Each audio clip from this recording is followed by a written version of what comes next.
नमस्कार, स्वागत है आप सभी का आपके YouTube चैनल जीएसएम क्लासेस में। मैं ज्ञानेंद्र वर्मा आज फिर इस संजीवनी सीरीज के तीसरे एपिसोड के साथ उपस्थित हूँ। सबसे पहले तो हम ये कहना चाहेंगे कि अगर आप लोग नए हैं, कोई भी हो जो इस सीरीज को देख रहा है, इस प्रश्नों की महत्वपूर्ण सीरीज को देख रहा है, वो सबसे पहले हमारे इस चैनल को सब्सक्राइब कर दे, लाइक कर दे, शेयर कर दे, जिससे आपको नोटिफिकेशन मिलती रहे।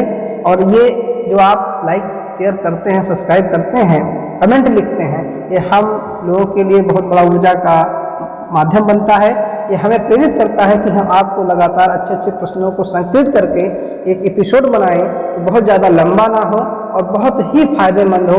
लगभग सभी परीक्षाओं में पूछा जाने वाला ये प्रश्न है तो बहुत छोटे प्रश्न, कहने का मतलब छोटे वीडियोज है। आपके 10 प्रश्नों का ही संकलन केवल है एक एपिसोड में, लेकिन निश्चित आप मानिए कि ये सभी परीक्षाओं में पूछे जाने वाले प्रश्न हैं, ये अक्सर पूछे जाते हैं। तो आप पुनः हमारे चैनल को लाइक कर दे, शेयर कर दे, सब्सक्राइब कर दे। आइए शुरुआत करते हैं आज के इस संजीवनी सीरीज के तीसरे एपिसोड की, जिसमें आज का पहला प्रश्न आपकी स्क्रीन पर हाजिर है। एशियाटिक सोसाइटी की स्थापना कब हुई? आप लोग सोचिए कि क्या ऐसा प्रश्न आता है जब आप परीक्षाओं में बैठते हैं, तो निश्चित ही कहीं ना कहीं आपको ये जान मिलता होगा कि ये छूट गया या नहीं है। देखिए, ये बहुत अच्छा तरीका है पढ़ने का। तो आपका ये राइट आंसर क्या होगा? देखिए, 4 ऑप्शन दिए हैं, 1774, 1794, 1784 और 1764। 4 ऑप्शन दिए हैं, जिसमें आपका जो राइट ऑप्शन है वो है 1784। देखिए, 1784 में जो है एशियाटिक सोसाइटी की स्थापना हुई थी। चलिए आइए अब नेक्स्ट क्वेश्चन पे आते हैं। लिखा है, निम्नलिखित में कौन सा पशु वैदिक भारत में अश्वमेध अनुष्ठान से संबंधित था? बहुत ही अच्छा प्रश्न है और बहुत ही आसान है, लेकिन वहाँ पर हम जब पेपर देने बैठते हैं तो हाँ देखते हैं कि आखिर ये प्रश्न कहाँ से आ गया। हाँ, एक चीज़ ध्यान रखिए, इसमें जो डी ऑप्शन है वो होना चाहिए क्या? बकरा होना चाहिए, बकरी, लेकिन ये बकर लिखा है, उसको मैं करेक्ट कर देता हूँ। ये हो गया बकरी आपका, ठीक, तो ये बकरी है आपका। अब 4 प्रश्न आपके, चारों ऑप्शन आपके दिए हुए हैं, घोड़ा, हाथी, गाय, बकरी। मैं आपसे याद दिला दूँ कि अश्वमेध यज्ञ जब भी होता था, राजा लोग करते थे अश्वमेध यज्ञ का जो आयोजन करते थे।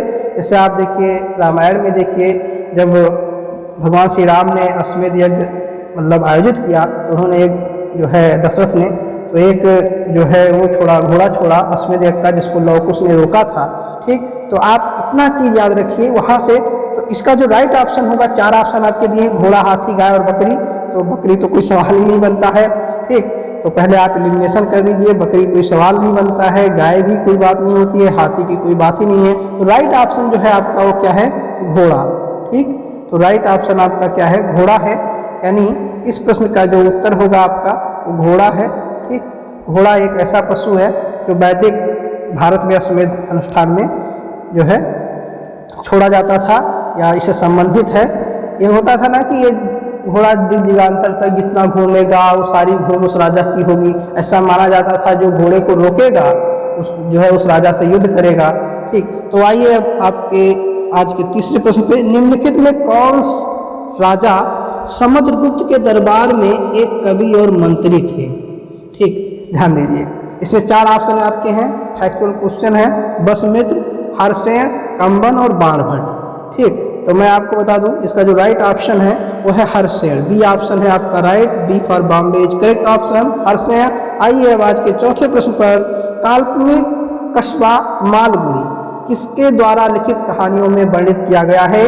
मालगुड़ी जो है, ठीक, वो किसके द्वारा जो लिखित कहानी है उसमें जो है वर्णित किया गया है? इसका राइट ऑप्शन क्या है? देखिए, फैक्चुअल है। आप कहानी वगैरह पढ़ते हैं तो आप जरूर जानेंगे, नहीं पढ़ते हैं तो आप नहीं जान पाएंगे किसका है। जैसे अभी आपसे कहा जाए, देखिए मुंशी प्रेमचंद से रिलेटेड बहुत से क्वेश्चन आते हैं आपके जो है प्रश्न पत्रों में। जैसे अभी गोदान की रचना किसने की, गबन की रचना किसने की, रंगभूमि की रचना किसने की, कर्मभूमि की। ठीक, गोदान हुआ आपका, गबन है, रंगभूमि है, ठीक, या हम ये कहते हैं कर्मभूमि है।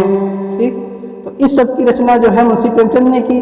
तो मुंशी प्रेमचंद जी से भी बहुत रिलेटेड प्रश्न आते हैं। तो वहाँ जब ऐसे प्रश्न आते हैं और मुंशी प्रेमचंद जी को जब आप देखते हैं तो क्या कर देते हैं, आप उसको वहीं पर मुंशी प्रेमचंद को टिक कर देते हैं। लेकिन अगर यहाँ पर आपने मुंशी प्रेमचंद जी को टिक किया तो निश्चित ही आपका गलत होगा, क्योंकि इस जो प्रश्न है इसका जो राइट ऑप्शन है वो है आर के नारायण।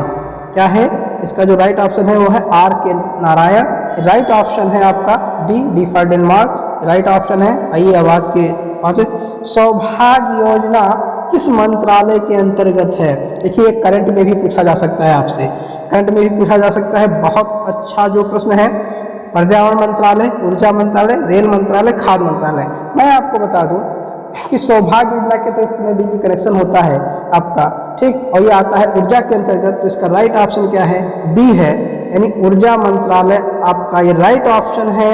सौभाग्य योजना का संबंध किससे होता है?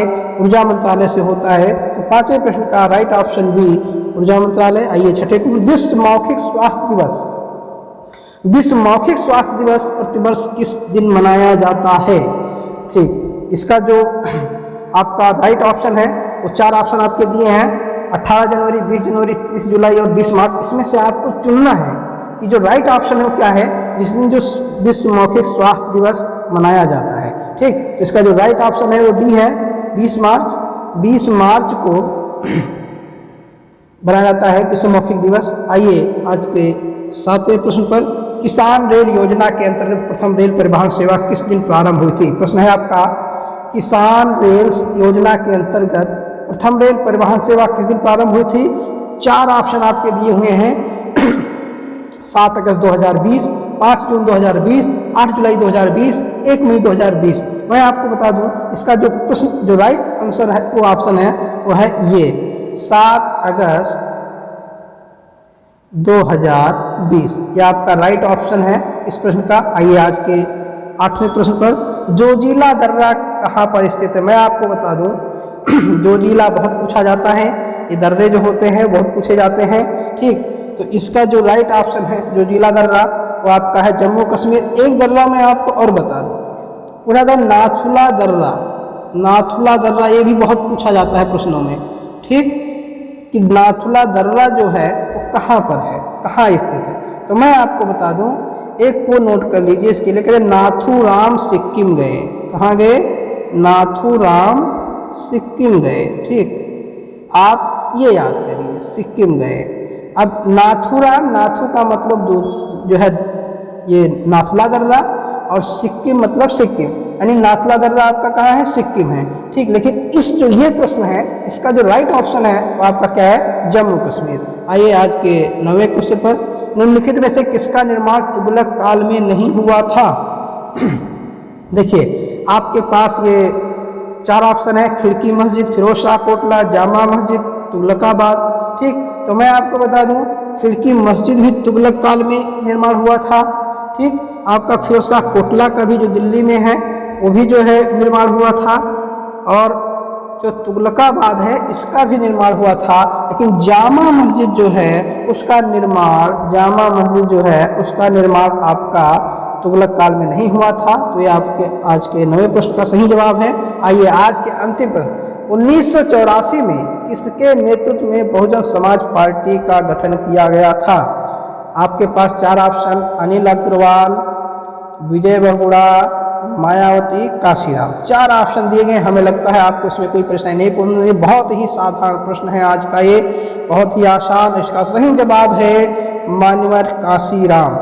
ये डी ऑप्शन है आपका, काशीराम जी ने जो है बहुजन समाज पार्टी का गठन किया था, और इससे आप कम समय में बहुत अच्छा करें, उन प्रश्नों का संकलन करेंगे जो प्रश्न बार बार परीक्षाओं में पूछे जाते हैं। निश्चित ही संजीवनी का काम करते हैं प्रश्न। और इसी शब्दों के साथ मैं आपसे पुनः कहूँगा कि आज आप हमारे चैनल को सब्सक्राइब करें। यदि आप नए हैं तो बिल्कुल सब्सक्राइब कर दें जिससे नोटिफिकेशन मिलती रहे।